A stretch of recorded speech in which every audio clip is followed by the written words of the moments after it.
Assalamualaikum warahmatullahi wabarakatuh. Waalaikumsalam warahmatullahi wabarakatuh. Yang terhormat Ketua Gugus Anggrek Ibu Nini Sri Wahyuni SPD, yang saya hormati Kepala TK Mekarsari Ibu Mei Tantiari, dan yang saya hormati semua anggota Gugus Anggrek. Pertama-tama marilah kita panjatkan puji syukur kehadirat Allah Subhanahu wa Ta'ala yang telah memberikan kita segala karunia-Nya kepada kita semua, sehingga pada pagi hari ini kita dapat berkumpul dan bersilaturahmi dalam acara rapat Gugus Anggrek. Salawat serta salam senantiasa kita haturkan kepada junjungan kita Nabi Muhammad SAW. Semoga kita termasuk umat yang mendapatkan syafaatnya di yaumul akhir nanti. Amin. Di sini saya selaku pembawa acara akan membacakan susunan acara. Acara yang pertama yaitu pembukaan. Acara yang kedua menyanyikan lagu kebangsaan Indonesia Raya dan Mas Purworejo.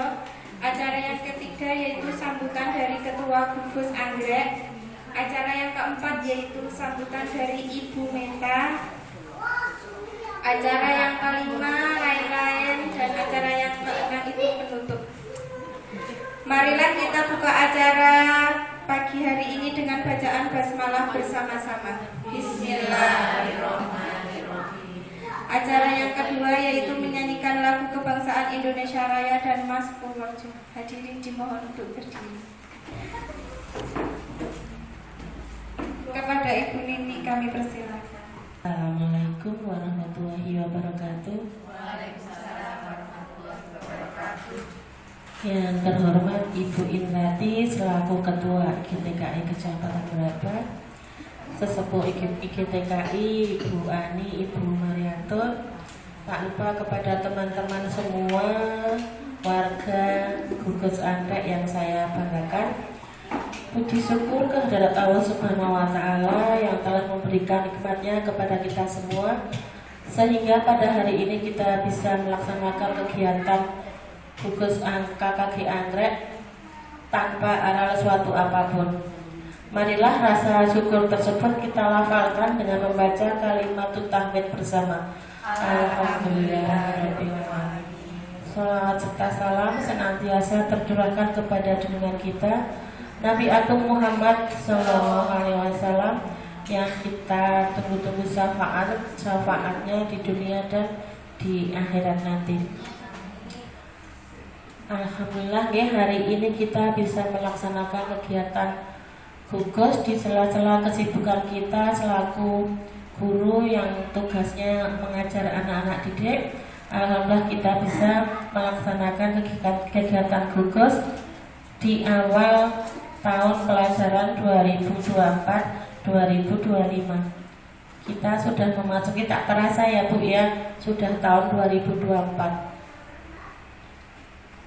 Tugas kita selama ini didik anak alhamdulillah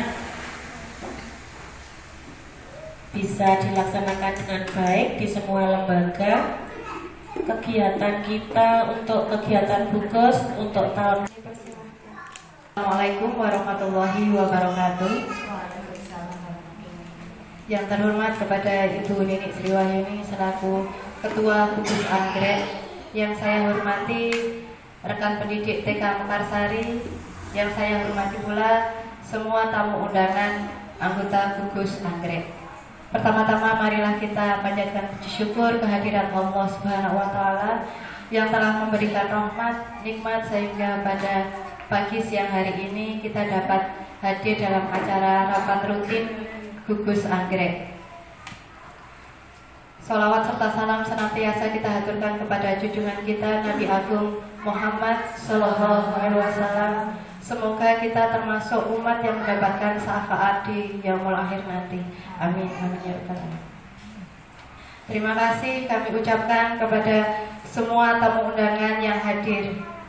Kami mohon maaf apabila dalam penyediaan sarana dan prasarana kurang memadai, dan juga di sini alhamdulillah Ibu Mei Tantiari nanti akan menyampaikan aksi nyata diseminasi budaya positif Alhamdulillah di sini ada Ibu Mei yang memberanikan diri untuk maju sebagai CGP atau calon guru penggerak.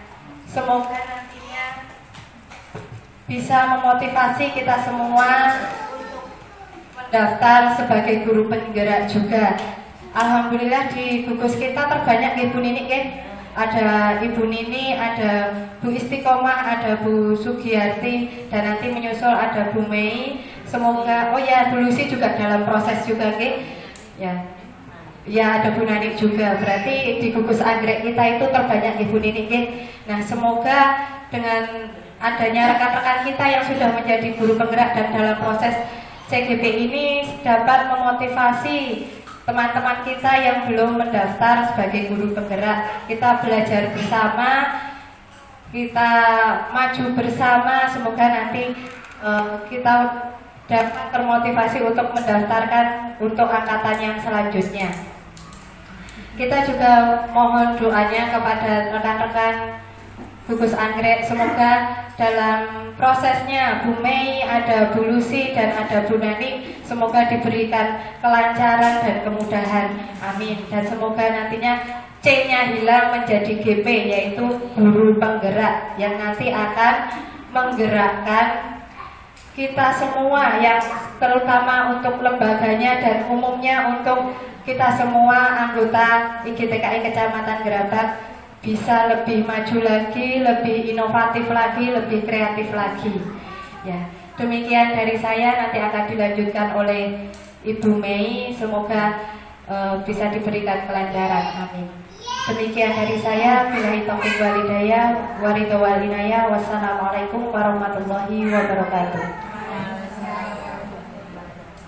Terima kasih kepada Ibu Meta Indrayani yang telah memberikan sambutan, semoga bermanfaat bagi kita semua. Acara yang kelima yaitu lain-lain, kepada Ibu Mei Tantiari kami persilakan. Assalamualaikum warahmatullahi wabarakatuh. Yang terhormat Ibu Nini Sri Wahyuni selaku Ketua Gugus Anggrek, yang terhormat rekan-rekan pendidik TK Mekarsari, dan tak lupa yang saya hormati seluruh anggota gugus anggrek yang pada kesempatan siang hari ini bisa hadir di tengah-tengah kita semua.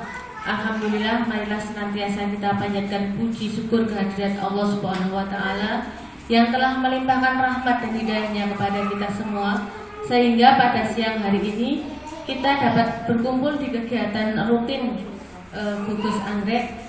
Dan tentunya di sini untuk melengkapi tugas saya sebagai CGP Angkatan 11 ini, saya ada tugas aksinya diseminasi budaya positif di TK Mekarsari.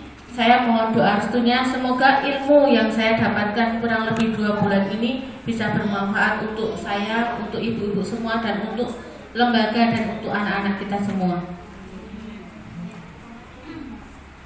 Di sini saya mulai diseminasi budaya positif CGP Angkatan 11 Kabupaten Purworejo di TK Mekarsari. Sebelum saya mulai ke materi, untuk pemanasan karena ibu-ibu mungkin sudah lelah mengajar dari pagi sampai dengan siang. Di sini ada sedikit video yang nanti ibu-ibu bisa menangkap apa sih makna dari video yang akan kita saksikan berikut ini.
ไม่ได้เผยแพร่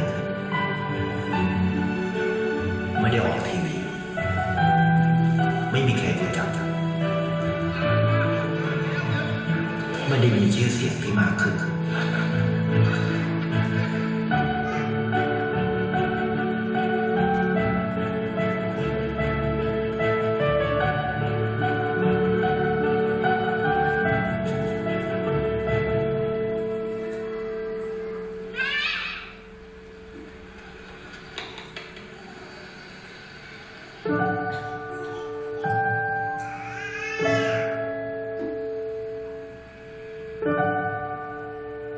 เพราะสิ่งที่เขาได้คือได้แค่ความรู้สึก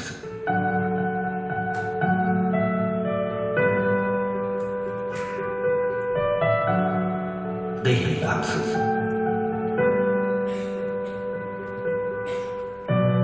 ได้เข้าใจกัน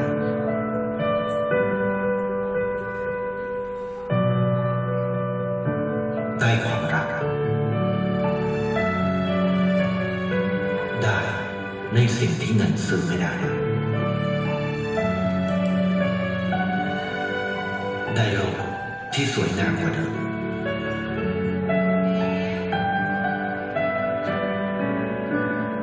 ในชีวิตคุณอะไรคือสิ่งที่คุณต้องการมากที่สุด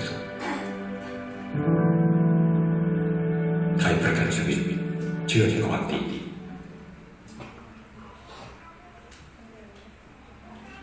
Ibu-ibu semua, tadi kita sudah melihat sebuah video yang sangat menginspirasi bagi saya.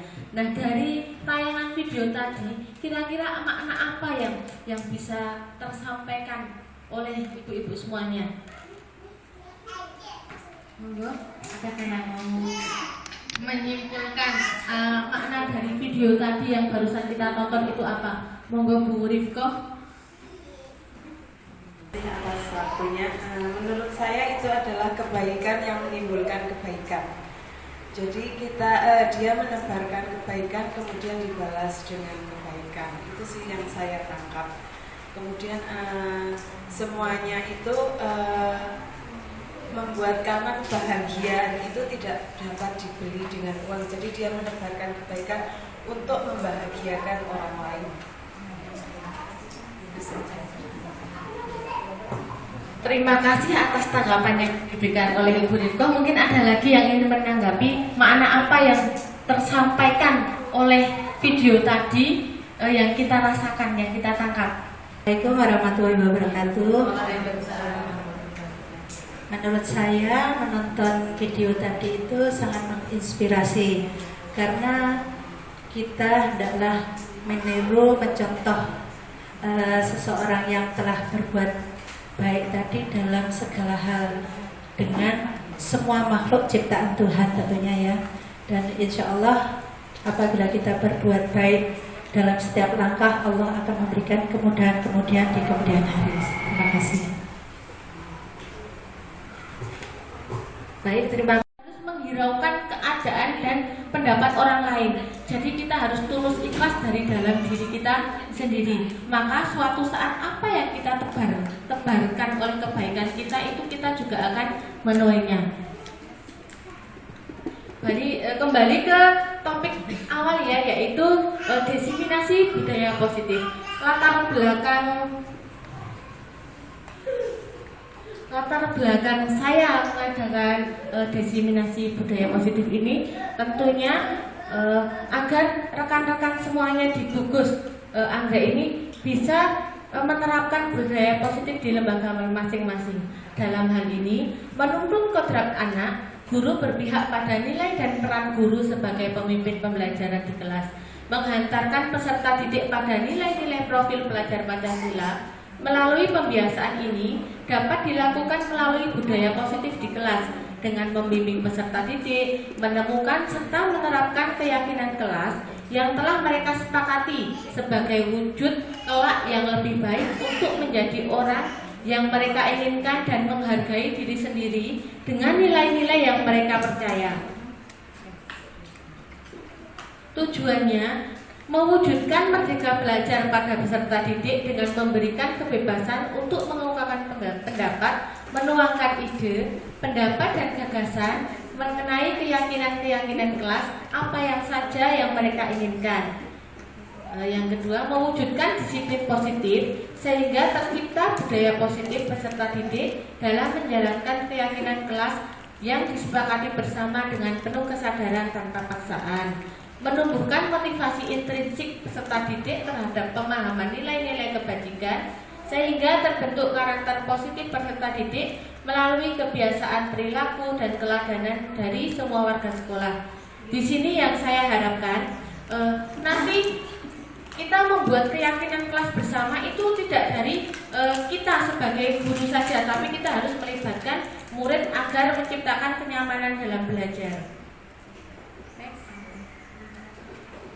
Nilai-nilai budaya positif, nilai-nilai keyakinan-keyakinan universal dan kebiasaan-kebiasaan yang ada di sekolah kita yang berpihak pada murid sehingga murid dapat berkembang menjadi pribadi yang kritis, penuh rasa hormat dan bertanggung jawab. Jadi nanti budaya positif itu atau pembiasaan-pembiasaan yang telah kita lakukan kepada anak, tentunya anak semakin dewasa akan bisa menerapkan pembiasaan positif tersebut dengan baik. Next. Budaya positif di TK Mekarsari, yaitu melalui pembiasaan. Kita kalau misalnya untuk anak usia dini, tentunya kalau penerapan budaya positif itu melalui pembiasaan dan rutinitas. Eksplorasi konsep budaya positif melalui perubahan paradigma belajar, disiplin positif, nilai kebajikan, kebutuhan dasar manusia, motivasi perilaku manusia, posisi kontrol guru, keyakinan kelas, dan segitiga restitusi. Makna disiplin dan nilai-nilai kebajikan menurut Diane menyatakan bahwa arti dari kata disiplin berasal dari bahasa Latin, disiplin yang artinya belajar. Kata disiplin juga berasal dari akar kata yang sama dengan disiplin atau murid atau pengikut. Untuk menjadi seorang murid atau pengikut, seorang harus paham betul alasan mengapa mereka mengikuti suatu aliran atau ajaran tertentu, sehingga motivasi yang terbangun adalah motivasi intrinsik, bukan ekstrinsik. Berarti motivasi intrinsik itu keluar dari dalam diri kita sebagai pendidik dan dari anak-anak, dari dalam diri, bukan dari luar atau pengaruh dari orang lain. Kebutuhan dasar manusia yaitu ada 5: kebutuhan bertahan hidup, kebutuhan kasih sayang dan rasa diterima, kebutuhan akan kebebasan, kebutuhan akan kesenangan, dan kebutuhan akan kekuasaan. Kebutuhan bertahan hidup itu kita harus memenuhi makan, minum agar diri kita menjadi sehat, tidak mudah sakit. Kebutuhan akan kasih sayang dan rasa diterima berarti kita juga butuh perhatian ya ibu-ibu, perhatian dari tentunya dari keluarga terdekat, dari suami, dari rekan pendidik, dari teman-teman sejawat. Kebutuhan akan kebebasan. Di sini kebutuhan akan kebebasan berarti kita harus menerapkan atau memfasilitasi anak dengan berbagai keanekaragaman. Misalnya kita harus berbagai kegiatan, kita harus menanyai dulu kepada murid hal apa yang ingin dilakukannya terlebih dahulu, tidak semaunya kita. Berarti kita tidak menjadi guru ya, maksudnya kita tidak menjadi guru berpusat, anak berpusat pada guru, tapi kita harus guru berpusat kepada anak. Kebutuhan dan akan kesenangan berarti kita tidak boleh memaksakan anak tidak mau melakukan misalnya meruncing, kita harus memaksakan anak agar mau dan selesai itu tidak ya, tapi sesuai dengan kekuasaan anak. Kebutuhan akan kekuasaan, di sini akan kekuasaan kita memberikan kebebasan untuk anak dalam berekspresi. Motivasi perilaku manusia untuk menghindari ketidaknyamanan atau hukuman mendapatkan imbalan atau penghargaan dari orang lain, untuk menjadi orang yang mereka inginkan dan menghargai diri sendiri dengan nilai-nilai yang mereka percaya. Penghukum. Di sini posisi kontrol guru itu ada 5 ya, sebagai penghukum, pembuat rasa bersalah, teman, pemantau, manajer. Berarti kita seorang pendidik, seorang guru itu boleh tidak ya misalnya menghukum anak, misalnya anak tidak selesai mengerjakan, kira-kira boleh atau tidak ya? Tidak, karena kita harus berteman dengan anak. Pembuat rasa bersalah, ini contohnya misalnya anak sudah mengerjakan semaksimal mungkin, tapi anak tidak selesai mengerjakan, terus kita, loh kok tidak diselesaikan, nanti bagaimana? Saya misalnya Bu Guru nanti bilang kepada ibu sama bapaknya, itu boleh atau tidak? Itu tidak boleh ya, itu pembuat rasa bersalah. Tetapi kita harus bertindak sebagai teman. Contohnya misalnya anak belum selesai dalam mengerjakan, kita mendampingi anak, yuk di sini kita selesaikan bareng-bareng, nanti Bu Guru temani agar tugasnya selesai. Sebagai pemantau dan sebagai manajer, di sini guru juga harus selalu mengawasi anak dengan mendampingi, juga mensupport anak agar tugasnya dapat terselesaikan. Posisi kontrol penghukum, guru berperan sebagai penghukum akan menggunakan hukuman untuk mengontrol perilaku murid.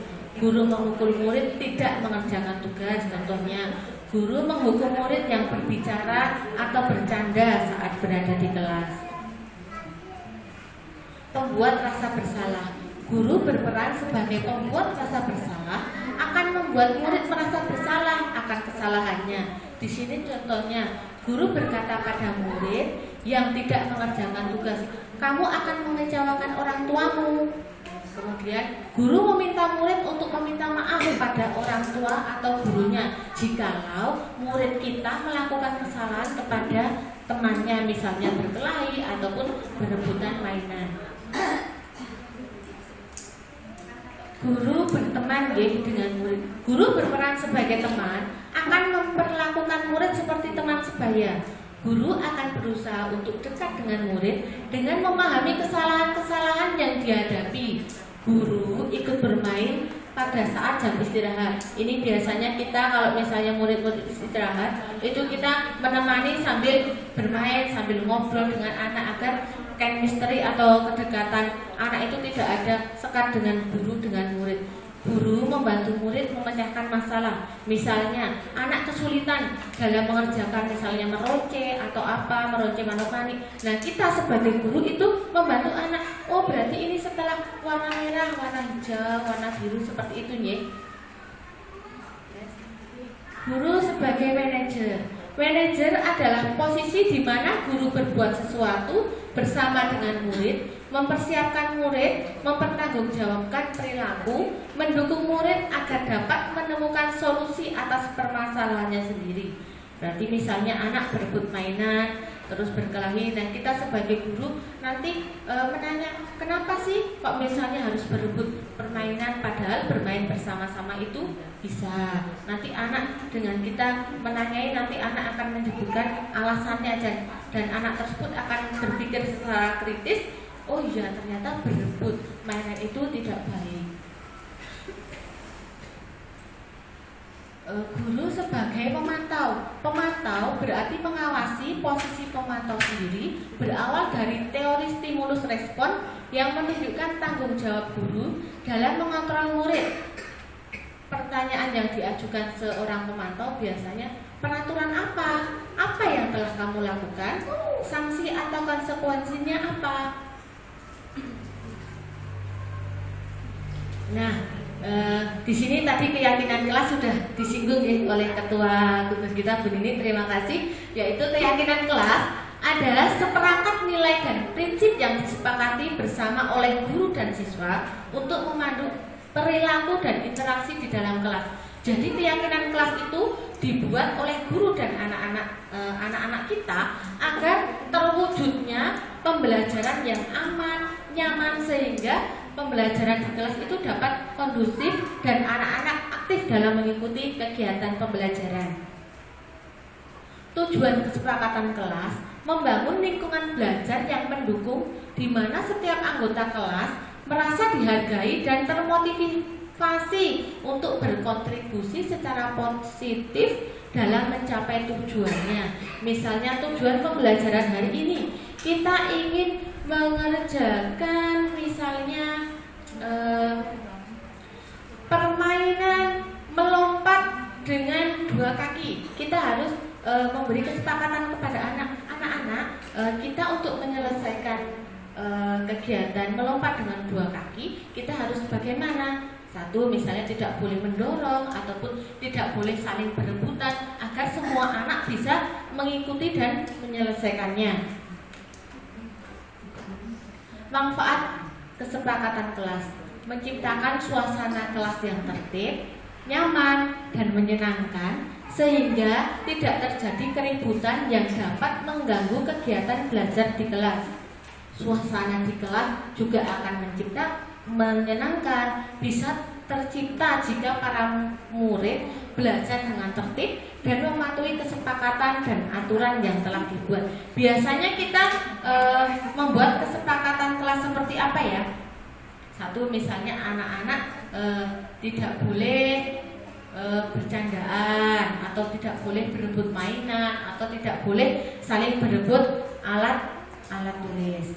Nah, mungkin waktu sudah siang, mungkin ibu-ibu sudah jenuh ya dari tadi saya memaparkan begitu banyak molen-molen. Yuk, agar kita semuanya fresh kembali, monggo ibu-ibu semua kita berdiri sebentar. Kita berdiri sambil membuat kereta api, berarti menjadi 3 baris, nggih.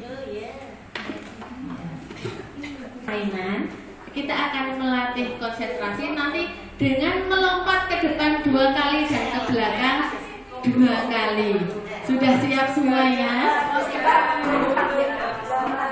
Sudah siap? Berarti ketika gandengnya Bu, jadi pegang seperti kereta api. Nanti ketika saya bilang maju, berarti otomatis majunya 2 kali. Saya bilang mundur, berarti mundurnya juga melompat 2 kali. Sudah siap teman-teman? Sudah. Ayo, maju, mundur, maju, mundur,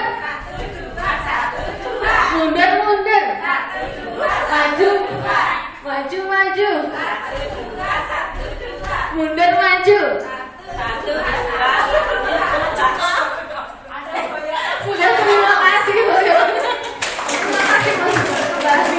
Di sini ada segitiga restitusi. Segitiga yang dilakukan untuk mengarahkan siswa pada kondisi yang lebih melalui bimbingan konseling, tentunya dengan menstabilkan identitas, memvalidasi tindakan yang salah, menanyakan keyakinan kelas. Tentunya kalau misalnya segitiga restitusi ini diterapkan di TK ataupun untuk anak usia dini, kita paling penerapannya hanya misalnya kalau anak berkelahi, anak berebut mainan, itu kita bisa memanggil anak untuk diajak, tidak dilibatkan ke semua anak. Jadi kita tidak menegur anak di depan teman-teman yang lainnya. Akan tetapi kita memanggil anak misalnya di kantor, lalu kita tanya, kenapa sih tadi kok berebut mainan? Terus kira-kira kalau berebut mainan itu bagus nggak ya? Kemudian nanti kita juga mengajak anak agar anak tersebut itu bisa sadar apa perbuatannya kok bisa berebutan, agar anak tersebut mau minta maaf dengan temannya. Tujuan dasar segitiga restitusi: merubah orang yang gagal karena telah berbuat kesalahan menjadi orang yang sukses. Kita harus bisa meyakinkan dengan mengatakan kalimat, tidak ada manusia yang sempurna. Saya juga pernah melakukan kesalahan seperti itu. Kalau untuk penerapannya ke anak-anak, tentunya kita tidak mungkin mengatakan seperti ini untuk kata-kata untuk orang dewasa. Tapi untuk anak-anak misalnya kok berebut mainan karena suka dengan mainan tersebut, kita bisa mengatakannya, Bu Guru juga dulu pernah loh sewaktu kecil merebut mainan teman pada waktu di sekolah. Tapi Bu Guru juga pada waktu itu terus mengembalikan, dan Bu Guru juga minta maaf. Terus Bu Guru bergantian mainan, kemudian bermain bareng-bareng. Karena permainan yang di sekolah itu alat-alatnya milik Bu Guru, milik kita semuanya. Jadi kita wajib ataupun kita harus bermain secara bareng-bareng. Next, Bu Dwi. Nah, baik. Tadi kita kurang lebih sudah hampir 40 menitan kita belajar budaya positif. Nah, sekarang coba saya ingin bertanya, kira-kira kalau misalnya ada tulisan seperti ini, patuhi aturan saya atau awas, itu posisi kontrol guru kita sebagai apa ya? Untuk nomor 1, penghukum. Guru sidang sebagai penghukum? Oh ya, sekarang yang nomor 2, selalu pasti yang terakhir menyelesaikannya. Ini posisi kontrol guru sebagai apa? Nah, membuat rasa bersalah, bukan sebagai penghukum. Lalu yang nomor 3, gimana coba kalau orang tua kamu tahu kamu berbuat begini? Membuat rasa bersalah. Nomor 4, ayolah demi ibu ya. Sebagai apa kira-kira posisi kontrol guru? Sebagai teman. Yang nomor 5, ya sudah lain kali ini tidak apa-apa. Nanti ibu bantu bereskan mainannya. Itu sebagai apa?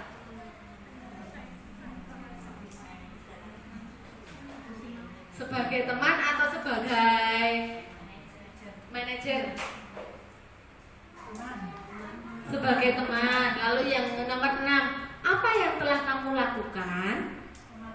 Pemantau. Yang nomor 7, jika kamu meyakininya, apa kamu bersedia memperbaikinya?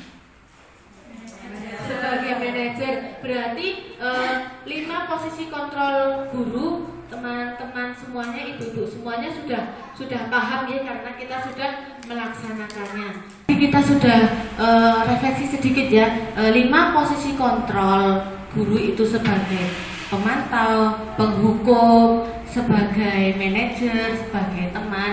Nah, tentunya tadi ibu-ibu sudah paham ya. Nah, mungkin ada nggak ya pertanyaan atau apa yang ingin ditanyakan dalam kegiatan ini? Monggo kita bisa sharing pengalaman atau sharing ilmu mungkin untuk membangun saya agar lebih baik lagi. Monggo silakan untuk yang ingin bertanya. Assalamualaikum warahmatullahi wabarakatuh. Waalaikumsalam warahmatullahi wabarakatuh. Saya mau tanya, mengapa budaya positif di sekolah itu penting untuk dilakukan dan bagaimana cara penerapannya? Terima kasih. Baik, terima kasih Bu Mariatun atas pertanyaannya. Yaitu menurut saya budaya positif itu memang harus diterapkan di sekolah, yaitu agar memfasilitasi anak agar membuat pembelajaran itu aman, nyaman, perasaan anak juga senang, dan anak lebih aktif lagi, lebih termotivasi lagi, dan tentunya anak-anak TK juga akan bersemangat setiap harinya untuk berangkat ke sekolah. Tentunya kalau kita membuat budaya positif dengan pembiasaan tersebut sebagai penerapan yang kelak agar bisa diterapkan sehingga maksudnya untuk anak agar lebih dewasa itu lebih matang, agar sifat budaya positifnya bisa tertanam di dalam hati. Kenapa Bu?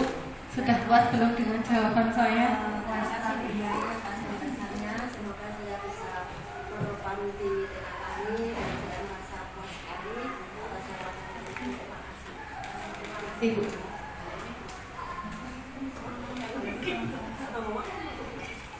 Terima kasih sekali pada Bu Mai yang telah menjawab pertanyaan saya. Saya merasa bisa untuk saya lakukan nanti ketika saya, semoga saya bisa melakukannya dan bisa menyelesaikan permasalahan-permasalahan yang ada di kami, terutama untuk budaya positif. Terima kasih. Terima kasih. Mungkin ada yang ingin bertanya lagi. Terima kasih atas waktu yang diberikan. Pemaparan dari Bu Mei itu sudah sangat bagus dan saya yakin teman-teman juga sudah paham.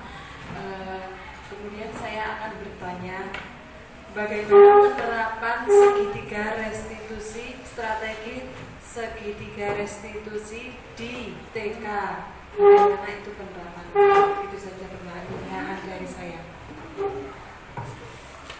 Untuk penerapannya tadi sebelum baik, untuk penerapan segitiga restitusi tentunya kita harus ada 3 hal yang perlu kita lakukan, yaitu menstabilkan identitas, memvalidasi tindakan yang salah, menanyakan keyakinan.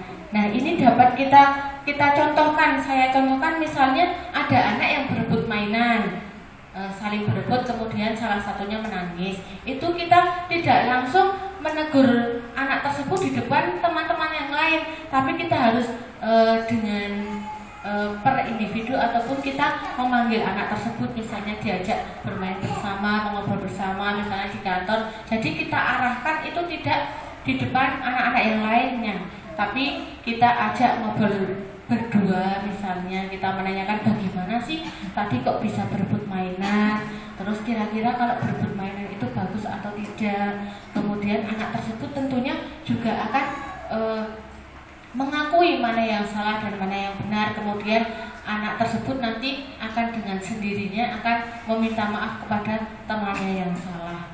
Seperti itu. Sudah jelas. Akan kembali Bu Riko. Untuk yang menstabilkan identitas itu contohnya yang seperti yang menstabilkan identitas. Kita mengajak anak, misalnya tadi kan kita sudah contohkan anak yang berebut mainan. Nah, kita menstabilkannya itu dengan kita mengajak anak tersebut yang berebut mainan itu agak minggir atau menjauhi anak-anak yang lainnya. Jadi kita tidak menegur anak tersebut di depan orang lain, seperti itu. Sudah?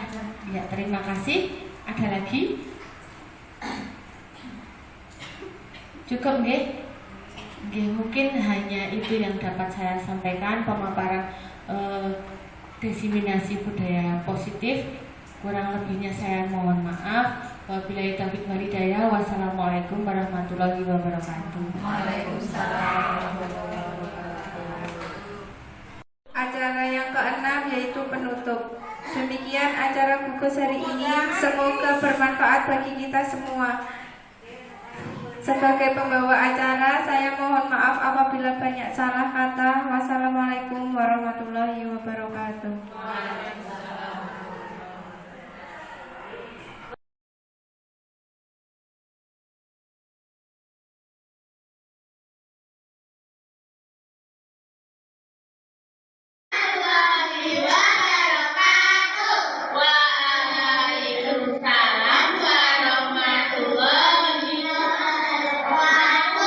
Selamat pagi teman-teman. Mana semangatmu? Ini semangatku. Hari ini siapa yang tahu hari apa ya? Benar, hari Jumat. Lagunya siapa yang tahu? Aku. Ya, bareng-bareng 1, 2, 3. Senin, Selasa, Rabu, Kamis, Jumat.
biasanya kita sebelum mulai belajar, kita akan membuat kesepakatan kelas atau keyakinan kelas. Siapa yang tahu kalau kita itu pada saat belajar tidak boleh apa saja? Isi tidak boleh apa? Tidak boleh ngobrol sendiri. Harus fokus. Apalagi? Beresin mainan. Apalagi? Beresin alat tulis. Terus apalagi? Membuang sampah pada tempatnya. Boleh tidak kalau kita berebutan alat tulis? Karena sama malaikat. Iya, karena di samping kanan dan kiri kita ada 2 malaikat yang mengawasi, mencatat amal baik dan mencatat amal buruk. Ada malaikat. Oke. Nanti siapa tahu ini kira-kira kesepakatannya kita apa ya? Gak boleh merebut alat tulis, guru tempel ya di sini ya teman-teman. Ya. Kemudian tadi tidak boleh isi guru tempel di sini. Lalu tidak boleh apa lagi? Tidak boleh ngobrol sendiri. Lalu apa lagi? Harus fokus. Lalu merapikan apa tadi ya? Mainan sama apa? Alat tulis. Kita merapikan alat tulisnya. Kemudian nanti setelah selesai bermain kita akan merapikan mainan. Lalu yang terakhir tadi apa ya teman-teman? Kira-kira kita membuang sampah pada tempatnya. Sudah? Berarti nanti kita satu tidak boleh merebut alat tulis. Yang kedua, pada saat membacakan tidak boleh. Lalu apa ya? Beresin alat terus. Lalu yang sebelah sana. Lalu yang terakhir membuang sampah tempatnya. Oke, berarti hari ini teman-teman sudah siap belajar? Semangat semangatmu. Oke teman-teman, hari ini nanti kita akan ada 3 pilihan kegiatan.